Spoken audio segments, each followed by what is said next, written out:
आणि पत्रकार मित्र, काल सिंधुदुर्ग जिल्ह्यामध्ये मालवण येथे दुर्दैवी घटना घडली। ती म्हणजे मालवणमध्ये राजकोट किल्ल्यावरील छत्रपती शिवाजी महाराजांचा भारतीय नौदलाने उभारलेला पुतळा कोसळल्याची दुर्घटना घडलेली आहे। ही बातमी सर्वत्र पसरली। ही घटना अतिशय दुर्दैवी होती। हा पुतळा 8 महिन्यापूर्वी माननीय पंतप्रधान नरेंद्र मोदी साहेबांनी या पुतळ्याचं अनावरण केलेलं होतं आणि ऐन पावसाळ्यात हवामानही होतं जोराचं आणि त्यामुळे हा पुतळा कोसळलेला आहे। मी यामध्ये कोणावर आरोप दोष देण्याऐवजी हा पुतळा ज्यांनी बांधला त्याचे असलेले टेक्निशियन, सर्व बांधणारे लोक, या सर्वांची चौकशी व्हावी आणि नक्की कशामुळे हा पुतळा कोसळला त्याचं कारण बाहेर यावं आणि मग त्यांच्यावर कारवाई व्हावी अशी माझी आणि सर्वत्र जनतेची इच्छा आहे। यावर निवडणुका समोर आहेत म्हणून काही विरोधक याचं भांडवल करतायत। या जिल्ह्यात त्यांना भाजपवर आरोप करण्याजोगं किंवा टीका करू शकतील असं कोणतेही कारण भेटत नाही आणि म्हणून माननीय छत्रपती शिवाजी महाराज यांचा पुतळा कोसळणं हे निमित्त करून सगळेजण, शिवसेना, उद्धव गट, छत्रपती शिवाजी महाराज यांचा पुतळा कोसळणं हे निमित्त करून सगळेजण, शिवसेना, उद्धव गट, शरद पवार राष्ट्रवादी गट आणि काँग्रेस हे सगळे मिळून एकत्र येऊन टीका करतायत। या जिल्ह्यात पुतळा तयार झाला, मालवण जिल्ह्यातली लोक नतमस्तक झाली महाराजांसमोर, पण आज आलेले सगळे बाहेरून पुढारी गेल्या 8 महिन्यात महाराजांच्या पुतळ्यासमोर नतमस्तक व्हायला आले नाही, दिसले नाही। याच्यातले एक तरी राष्ट्रपुरुषाचा पुतळा कुठे उभारला? एखादी शाळा, एखादी बालवाडी, एखादं धार्मिक स्थळ, याच्यामध्ये कशामध्ये योगदान नाही। फक्त भारतीय जनता पक्षाने किंवा आमच्या आत्ताच्या सरकारने सन्माननीय एकनाथ शिंदेच्या कुठलीही घटनेचं निमित्त मिळालं तर आरोपापलीकडे यांचं विधायक सामाजिक कार्यच नाही, कोणतेही कार्य नाही आहे। मला यांना सांगावं वाटतं, मुंबईची एक टीका माझ्या कानावर आली, काही शिवद्रोही म्हणे हे लोक आहेत। कोण? शरद पवार, उद्धव ठाकरेकडून काय अपेक्षा चांगल्या भाषेची? हो, काय चांगल्या भाषेची अपेक्षा?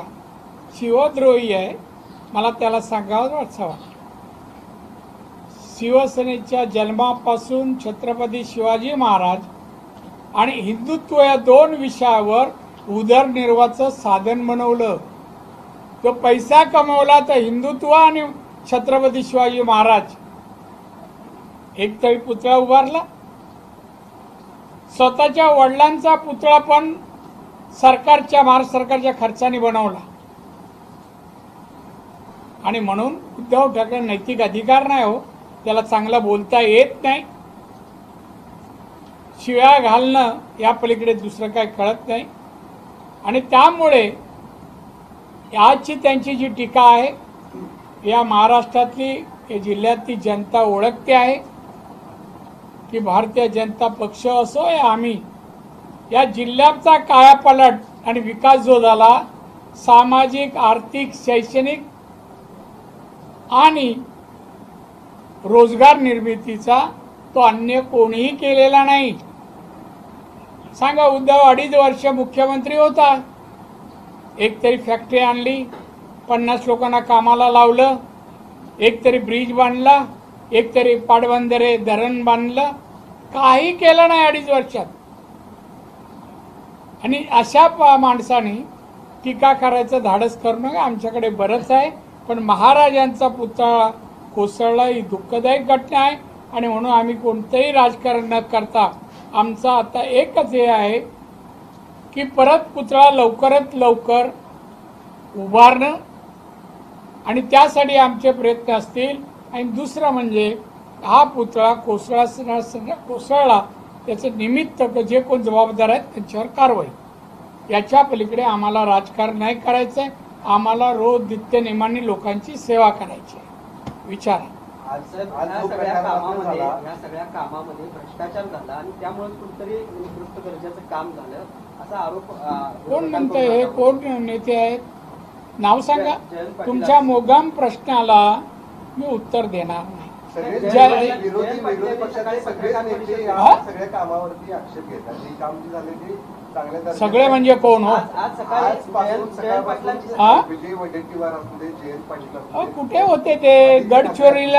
गडचिरोली ते तुम्ही कधी एखादा पुतळा पाहिला महाराजांचा? त्यांची नावं का घेता तुम्ही? तुम्हाला काय माहिती आहे नीती ह्याच्याबद्दल, वडेट्टीवाराबद्दल, पाटील बद्दल? तुम्ही ते म्हणतात म्हणून आम्ही उत्तर बांधलेलं आहे. आमचं काम आहे माननीय छत्रपती शिवाजी महाराजांचा पुतळा लवकरात लवकर दर्जेदार बसवणं हे आमचं पहिलं काम आहे. आणि निकृष्ट काम झालं असेल ते भ्रष्टाचारावर तुम्ही बोलू नको. तुमच्याकडे एव्हिडन्स आहे काय त्यात भ्रष्टाचार होऊ शकतो? पुतळा कितीचा, PWDने खर्च किती ब्युटिफिकेशनचा केला? उगा ते बोलताना आम्हाला विचारलं मग कशाला पळाले? मग बोला. आज तो ज्या ठिकाणी पाहणी करण्यासाठी आपण आपलं कुठलं माध्यम आहे? पुढारी. मग काय आज आपण त्या ठिकाणी पाहणी करायला गेल्यानंतर जो त्या ठिकाणी दोन्ही गटाकडून वाक्य पूर्ण करा मराठीतलं. आम्ही पाहणी करायला गेलो, पाहणी करून आम्ही परत येत होतो. दोन्ही गटाकडून आमच्याकडून काय झालं नाही. ते लोक अंगावर आले आमच्या काही लोकांना वाटलं ही नेमकी लोक आहेत. आणि मग सांगितलं आम्ही आमच्या जागेवर उभे राहणार, त्यांना दुसऱ्या रस्त्याने जाऊ. आम्ही तेवढंच केलं. आमच्याकडून काय झालं नाही. आणि करायचं असतं तर आम्ही ते चिरीमिरी नाही करत हो. एकही पोचू शकले नसते घरापर्यंत. तुम्हाला आमचा इतिहास माहित नाही, मग पुढारीला काय माहित? बोला, विचार. दुसऱ्याने विचार. आज विरोधकांकडून कुठेतरी जी पवित्र इमारत आहे त्याच्यावर दगड वगैरे टाकण्याचा, हे करण्याचा, तटबंदी कोसळण्याचा प्रयत्न झाला. याच्याकडे तुम्ही कसे पाहता? ठाकरे शिवसेनेकडून मोठ्या प्रमाणात कशा स्वरूपात पाहता तुम्ही? पाहिलं ना मी कसं पाहतो. सांगितलं इथून जाऊ देणार नाही. पवित्र छत्रपती शिवाजी महाराजांचा पुतळा कोसळला, त्याचा भाग खाली आहे, त्याच्यावर दगड पडले आहेत. हे छत्रपती शिवाजी महाराज द्रोही आहेत. तो उद्धवला माहित नाही, त्यामुळे त्यांनी नको ठिकाण. त्याच्या टीकेला मी मानत नाही हो. हिंदुत्व करत होता आणि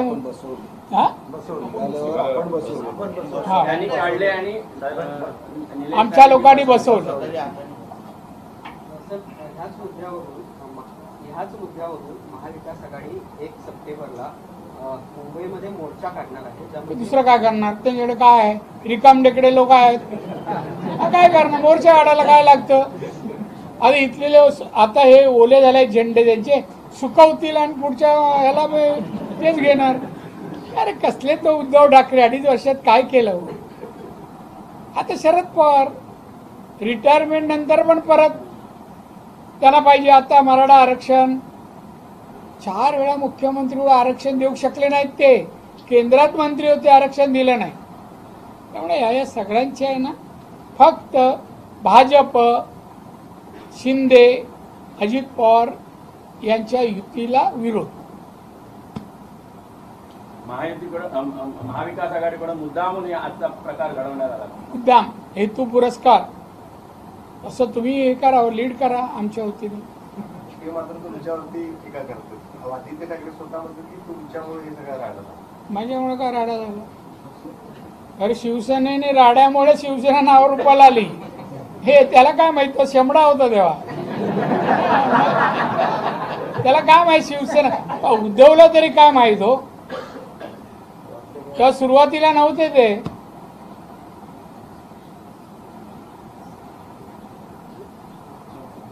काय हो? आगे बढ़ो. हे कोण आहे? आमना पत्रकार आहेत रे. पुन्हा एकदा हे स्मारक पुन्हा एकदा उभं करण्यासाठी आता कशा पद्धतीनं प्रयत्न या ठिकाणी होणार आहे? कारण स्मारक कोसळल्यानंतर अनेकांच्या भावना त्या ठिकाणी हा? दुखावलेल्या आहेत. शिवरायांचं स्मारक कोसळल्यानंतर अनेकांच्या भावना आता दुखावलेल्या आहेत. पुन्हा एकदा उभारण्यासाठी आता कशा पद्धतीने तुम्ही प्रयत्न आता सगळेच करणार? मी आता सांगितलं हो, तुमच्या भावना दुखावल्या आपल्या पुढारीवाल्यांच्या. नाही सर्व उगाच भावनिक बोलू नका. या जिल्ह्यात केलेलं काम आम्ही बघा आणि आज आलेल्यांचं काम 1% आहे का? आज आम्ही काय नाही केलं. या जिल्ह्याचं मी आलो त्या 35,000 पर कॅपिटल इन्कम होता, आज 2.5 लाख आहे. इथे शाळा, कॉलेज, रिझल्ट आताचे येत आहेत ना, ते आम्ही केले. इथे इंग्लिश मीडियम शाळा प्रत्येक तालुक्याला आहे, इंजिनिअरिंग कॉलेज आहे, मेडिकल कॉलेज आहेत, हॉस्पिटल आहे, काय नाही आहे, वृद्धाश्रम आहे. हे सगळे रिटायर झाले ना, ते आज आले ते त्यांनी वृद्धाश्रम बांधून ठेवला आहे. मग